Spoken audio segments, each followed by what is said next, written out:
You can start. Okay. Hi. Good to be with you today. Thanks for joining us. This is my first time leading this, so bear with me as I get my bearings.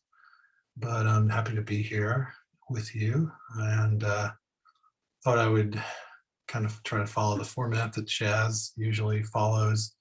I have say a few words and then we'll do some meditating.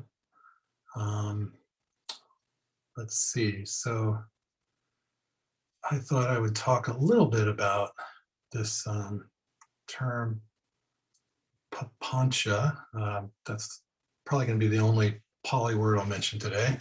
One of them, but it means conceptual proliferation. We'll get into that in a minute. I like it because it sounds like what it means. And so really, I wish we could just adapt it into English because I think it's a good word. Anyway, as you may have heard in sort of Buddhist circles, it's often said that what one frequently thinks about and ponders upon will become the inclination of our minds, right, or of the mind. And that's from the suttas. And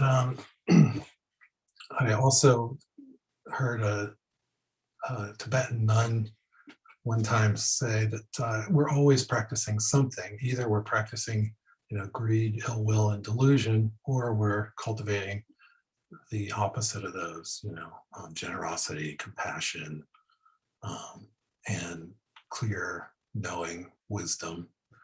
And so obviously the practice here is to cultivate those wholesome qualities and to abandon the unwholesome. And part of the practice too is just to start to see how that's all operating. The Buddha talked about how, I think right before his big breakthrough, he suddenly saw that kind of our thoughts tend to be divided between these wholesome thoughts and these unwholesome thoughts. And he started to really looking at them in his practice, and that was really a key that led him to what we might call his breakthrough to liberation. That was one key. And so part of the practice really is that we are observing our thoughts. And first, as Chaz has been great at helping us get settled in our bodies, that is definitely a key. We have to establish mindfulness first and foremost, and we do that by, getting grounded in the body. That's very helpful. You really can't kind of go overboard with that one. And but then at some point, and if you've studied the 4 foundations of mindfulness, there's a progression here. We kind of start with the body, and then at some point we need to be more and more aware of the thoughts coming and going and how our mind is operating. And this term Papanca has always been useful for me personally, just to start to see when I get caught in that these proliferating thoughts. And so a lot of it starts with perception. So we might be meditating and we might hear a dog barking, and our perception knows it's a dog, but then on top of that, we may say, oh, that poor dog has been locked up and they're barking and their owner is at work, and isn't that sad? Well, that might be one perception. And we might take off from there with our mental proliferation, thinking about how we need to call the neighbor and tell them to take better care of their dog or offer to be a dog walker. Or, we could, so this is kind of how it works. And what's interesting is the same person could hear the same dog and would have completely different uh, response potentially, like that darn dog is messing with my meditation, and say they don't have much of a practice, they might just be feeling a lot of ill will that the dog won't stop barking and it's ruining their peaceful time to meditate in the morning, whatever it is. So you can see how we're constantly practicing one or the other here, kind of the wholesome or the unwholesome. And but on top of that, we need to see how the mind proliferates thoughts. And especially when we're meditating, this is a very gradual training, but we just want to start to see how this operates in our minds more and more. And there's really a lot of satisfaction in starting to have a little bit of the ability to see this more clearly when it's arising, and have the ability to not get lost in proliferating thoughts. So that's kind of like decoupling from the proliferation. And the thing is, we kind of delight in this proliferation. And so we have to be careful. One teacher, Gil Fronsdale, talks about how he spent, I think, 3 days on a retreat once designing helicopters in his mind. He knew nothing about aerodynamics or anything. He just, for some reason, was delighting in designing helicopters instead of practicing. So, or, that is not really what we're practicing for. So, having said all that,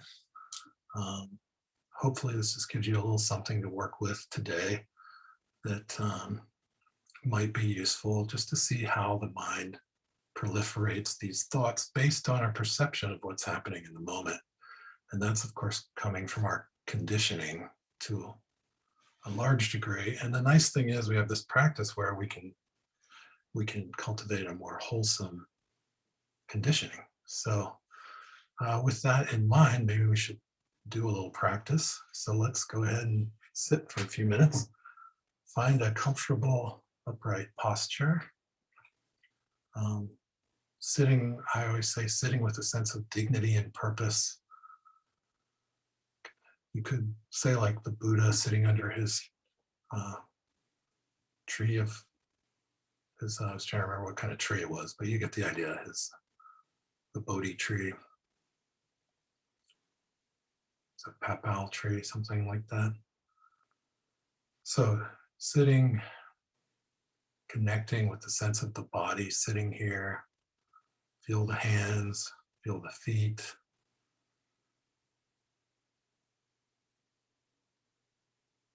Cultivating a sense of ease, relaxation. Sometimes it's helpful to take a breath or two, a deeper breath or two here at the beginning as a way to settle, possibly arrive more fully here in our bodies, in this present moment.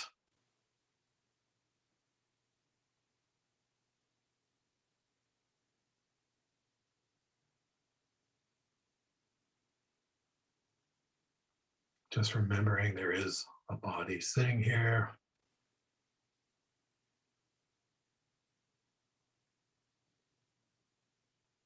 If it's helpful, you could gently scan from the top of the head down through the body, letting go of any tension, softening around the eyes, loosening the jaw, relaxing the neck and shoulders.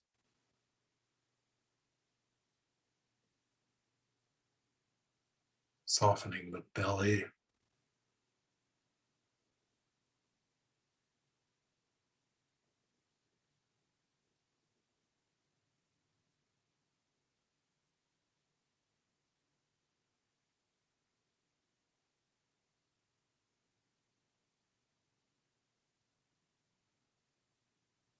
And cultivating a sense of stillness, calm, ease.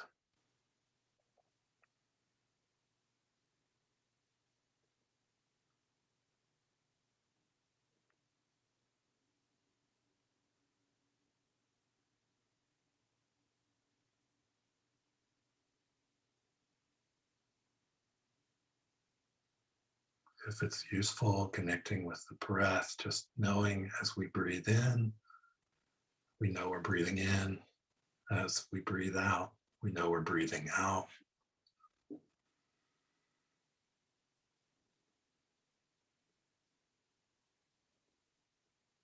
If the breath doesn't work for you, that's no problem. You can use other means of a meditation object or just cultivating awareness of sensations arising in the body.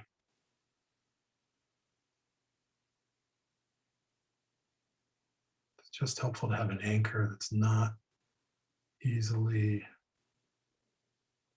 taken away by our thoughts.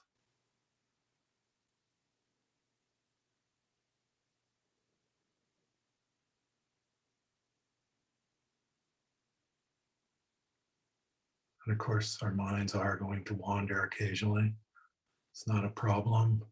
It's just part of the practice. We keep coming back to that felt sense of the body sitting here. Reconnect with the breath if that's helpful.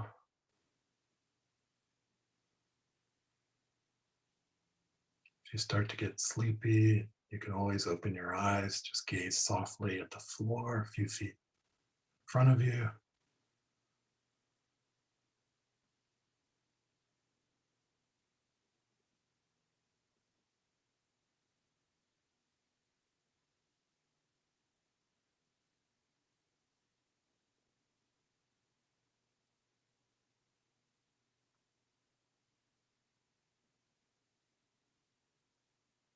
You might just notice the state of your mind in this moment,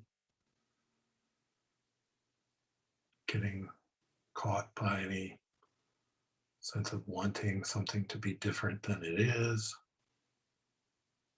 wanting to push something away.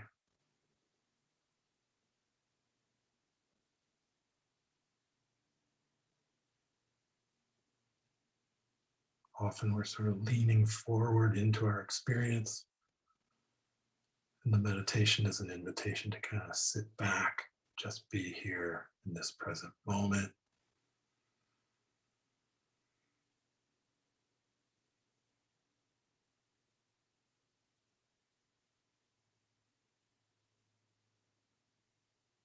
It does take some determination and effort to keep coming back to this present moment, reestablishing mindfulness and clear seeing.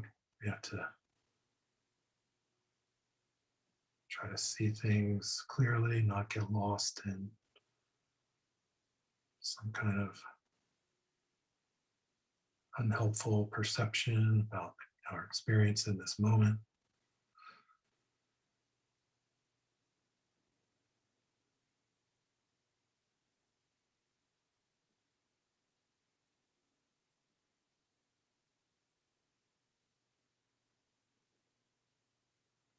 And of course, we do all this with a sense of kindness, goodwill for ourselves,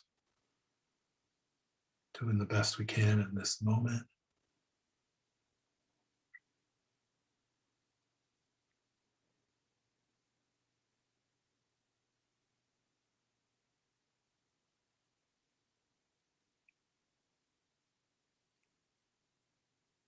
If anything difficult arises, we meet it with that kind attention.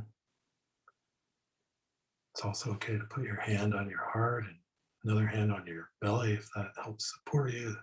Something really hard is coming up. We never know, what's going to arise in our meditation from day to day.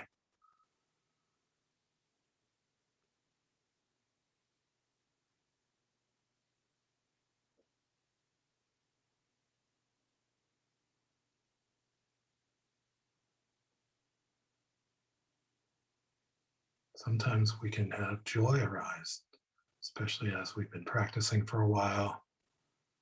The hindrances are not getting in the way of our meditation. We may start to have a subtle sense of joy arise. And we welcome that. Just let that in like a breath of fresh air.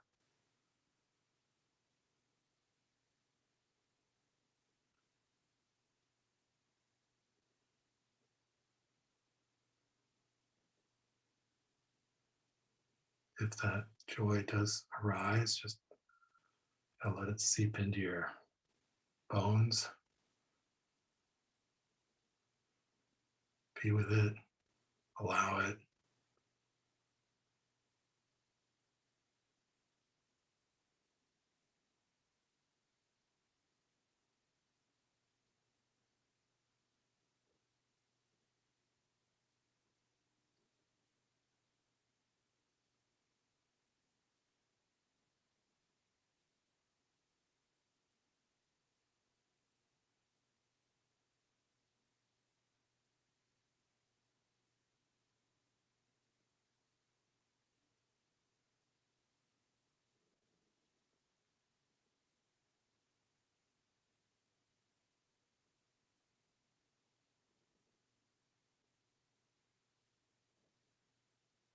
Sometimes the joy, if it arises, and it's not a problem if it doesn't, not reaching for it, just allowing it if it arises, and then it may lead to a sense of calm, tranquility, just allowing that in.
And even if you've been really distracted this whole time, you can always begin your meditation now, just in these last couple minutes, redoubling our efforts to establish mindfulness,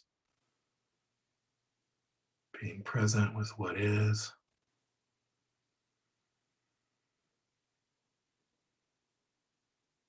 not lost in proliferating thoughts, but truly here as best as we can.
So thank you for your practice today. Guess that concludes our sit for today, and hopefully we will see you again in the near future. Thank you for your practice.